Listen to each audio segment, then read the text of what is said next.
Bonjour à vous tous, aujourd'hui un nouveau tuto concernant une 307 HDI 110 chevaux de 2002. Donc je vais faire une vidange moteur. Donc il vous faudra un récupérateur d'huile, tout simplement. Lever votre véhicule. Ensuite, il y aura le changement du filtre à huile qui se trouve en contrebas, là où il y a ma main. C'est le filtre bleu, donc c'est un filtre métal. Ensuite ici vous avez votre remplissage d'huile, votre jauge à huile. Donc pour pouvoir démonter les filtres, le filtre à huile, il faudra. Donc il y a plusieurs sortes, hein. Moi j'ai une cloche, donc on verra, je prendrai la taille adéquate. Soit si vous n'avez pas ça, vous pouvez utiliser une clé à filtre à ruban de ce type là. Il existe une clé à filtre comme ça aussi avec des espèces de dents, et autrement il existe aussi une clé à sangle. Donc vous voyez, il y a plusieurs types. Après vous utilisez celle qui s'adapte le mieux, quoi. Alors s'il n'y a pas la place pour celle-là, vous en prenez une autre, vous essayez de faire comme vous pouvez, quoi. Donc voilà ce que je voulais vous dire pour l'instant. Donc voilà ici qu'on appelle ça le bouchon de vidange.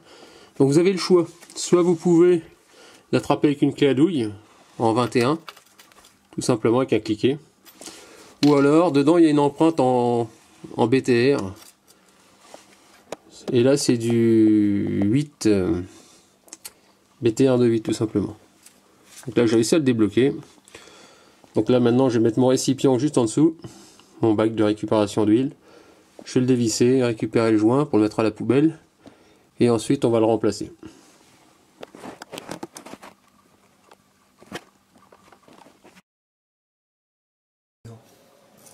Donc là ça s'écoule, hein. J'ai enlevé le bouchon tout simplement.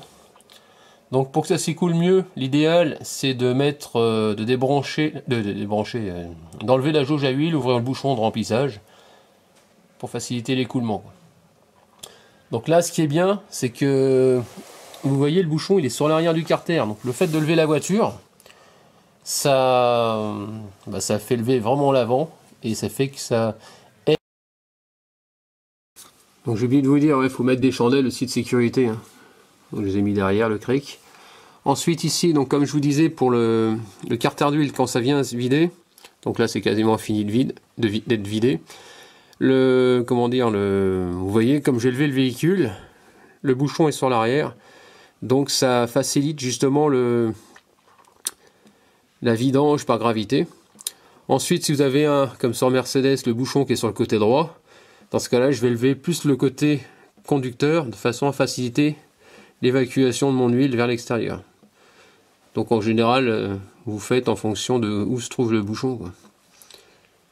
Donc voilà, donc là c'est terminé. Donc là je vais remplacer donc le joint, et je vais m'occuper maintenant du filtre à huile. Donc voilà, nous avons eu un petit souci, c'est-à-dire que le bouchon de vidange il est bien là. Mon collègue il est venu avec ces joints là. Donc je me suis aperçu que ces joints là ne s'adaptent pas du tout à ce bouchon là. Pourquoi? Parce qu'il y avait ce type là qui était dessus. Donc n'ayant pas les bons joints, nous sommes allés chez Peugeot, et chez Peugeot ils nous ont dit, au début il a commencé à nous donner ça, mais ça allait pas. Et donc finalement ces joints là ils sont faits pour du PSA HDI, donc 307, là il n'y a pas de souci. Donc ça c'est le 10,2 x 20,5 x 2. Ça c'est pour les moteurs 1,6 litre HDI 110 chevaux, ce type là. Nous c'est un 2 litres, donc c'est un 2 litres HDI 110. Donc c'est pas du tout les mêmes carters d'huile. Les bouchons sont beaucoup plus gros, et donc c'est des filtres de ce type là. Et donc ça vaut 2,90 €, chez Peugeot 2,87 € exactement. Ensuite qu'est-ce que je voulais dire, la taille là-dessus c'est un 14 x 21 x 2 tout simplement. Donc maintenant que nous avons le bon joint, on va le mettre en place. Je vais le revisser sur le carter, et je vais m'attaquer au filtre à huile. Donc voilà le joint, donc je vous ai dit du 21, donc j'ai l'impression qu'il s'est trompé sur au niveau du qu'on appelle ça de la facture, parce qu'il il a mis 14 x 21 x 2, donc c'est pas du 21, apparemment c'est du 24, donc il a dû se gourer, parce que j'ai repris celui qui était dessus à la base, et lui il m'a donné exactement le même que j'avais dessus, et c'est exactement les mêmes diamètres, mais c'est en extérieur c'est du 24. Donc voilà, donc on va remettre celui-là, donc il n'y a pas de souci, et on va le serrer. Donc là je suis en train de nettoyer le portage. Il y a un peu de saloperie dessus. Voilà.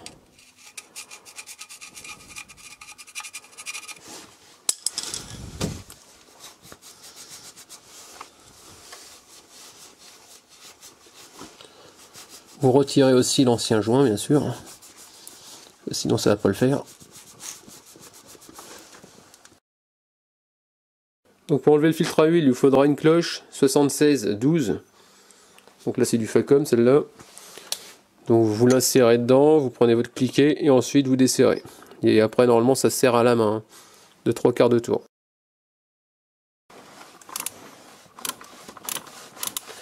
Donc une fois que c'est desserré, hein, vous enlevez tout et vous le faites à la main.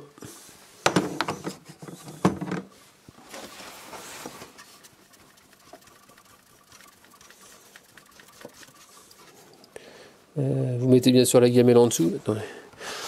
Parce que là j'ai très mal visé. Je risque d'en être par terre. Voilà.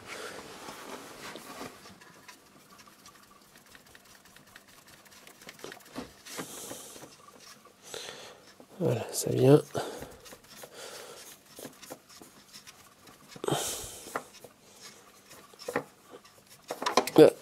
Punaise.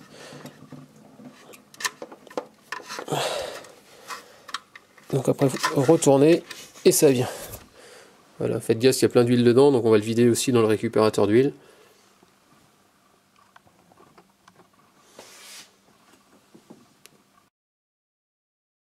Donc le nouveau filtre, donc faut graisser avec de l'huile propre tout autour le joint.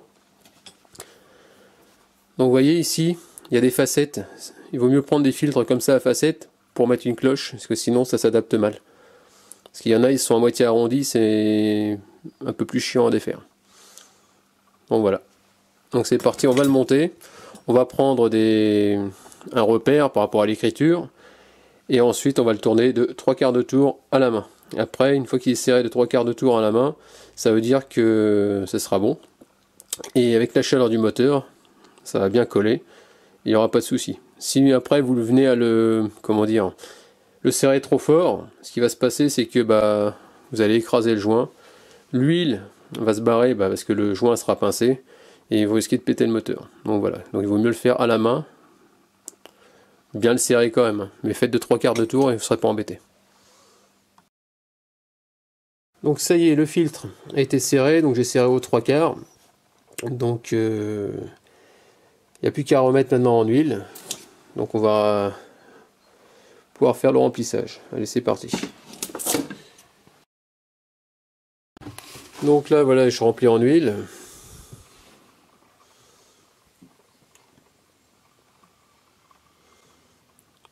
Donc avec 5 litres, normalement ça doit le faire. Donc là on va contrôler le niveau. Tiens-moi ça, tiens-moi l'appareil. Touche à rien, tu vises simplement ce que je fais. C'est tout. Donc vous mettez votre véhicule bien sûr à plat pour faire vos niveaux, hein, sinon ça va pas le faire, ça va fausser.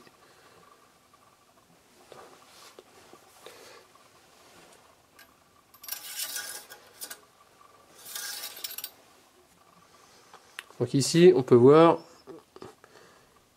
il y a deux, vous voyez, là je suis au niveau, je suis quasiment au maxi, je suis au 3/4 on va dire. Il y a un petit trou là, un petit trou là, donc le petit trou du bas c'est le mini, et celui du haut c'est le maxi. Donc là je vais m'arrêter là pour l'instant, ce que je vais faire c'est que je vais démarrer le véhicule, contrôler qu'il n'y ait pas de fuite, et vérifier l'étanchéité, c'est important. Après on attend 10 minutes et on refait le plein. S'il y a besoin d'en rajouter, on en rajoute. Et il faudra en rajouter parce que le niveau va chuter obligatoirement pour remplir le filtre à huile, tout simplement. Allez, c'est parti, on démarre le véhicule et on contrôle. Bon voilà, le moteur il tourne, donc je vais mettre sous le véhicule pour regarder au niveau du filtre.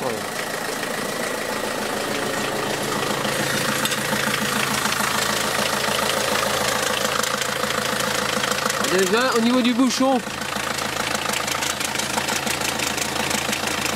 c'est étanche.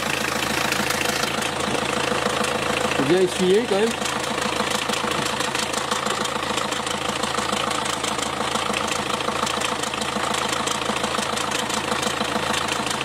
Donc ça ne coule pas, donc c'est bon. Au niveau du filtre,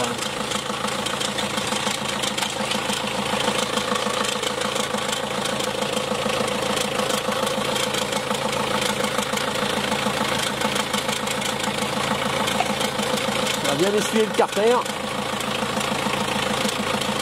Hop.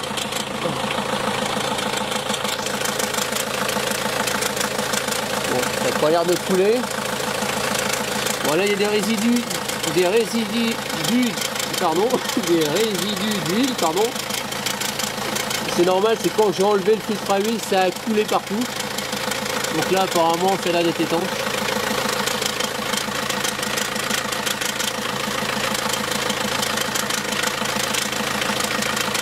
Donc j'essuie bien.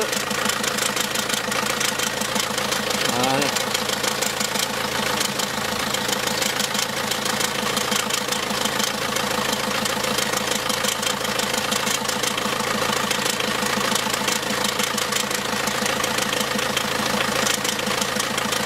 Donc là, bon, c'est bon, on voit que c'est étanche. Donc ce que je vais faire, c'est qu'on va couper le moteur, on va attendre 10 minutes et ensuite Donc là, on va faire, en attendant les 10 minutes que le niveau d'huile retombe dans le carter, ce que je vais faire, c'est que je vais faire le film de l'habitacle qui se trouve, vous voyez, il est tout au fond. Il suffit de tirer dessus. Donc là. Et une petite poignée, voilà. Voilà. Comme on peut voir, elle est là. Ensuite, on va pas le mettre dans le bon sens, les picots vers le haut. Voilà.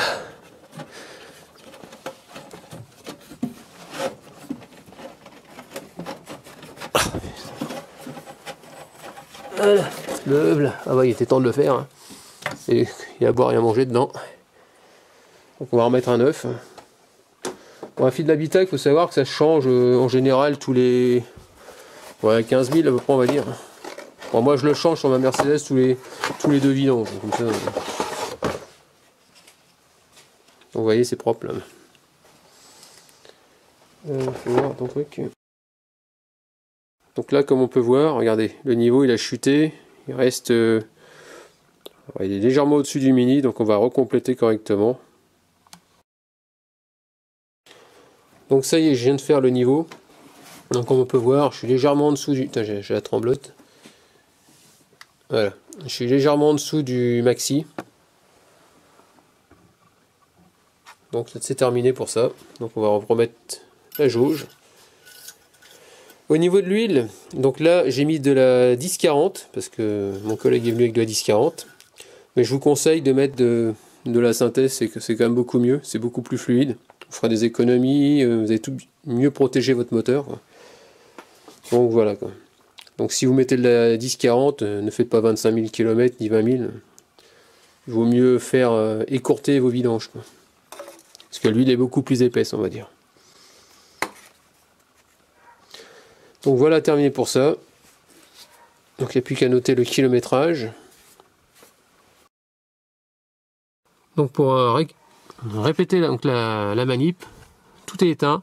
Vous mettez votre doigt sur le bouton reset, vous restez appuyé et ensuite vous démarrez. Vous mettez votre contact et vous restez appuyé. Vous voyez, il y a un décompte de 9, de 10 du moins jusqu'à 0.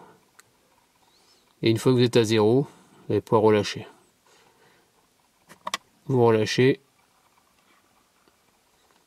Et ensuite on coupe tout, on remet. Et là ça repart avec l'intervalle de maintenance. Voilà, et la clé s'affiche, vous voyez, c'est tout simple. Bon, en espérant que ce petit tuto il vous a plu. N'hésitez pas à me laisser des commentaires avec des j'aime ou j'aime pas. Et puis je vous dis à très bientôt, ciao.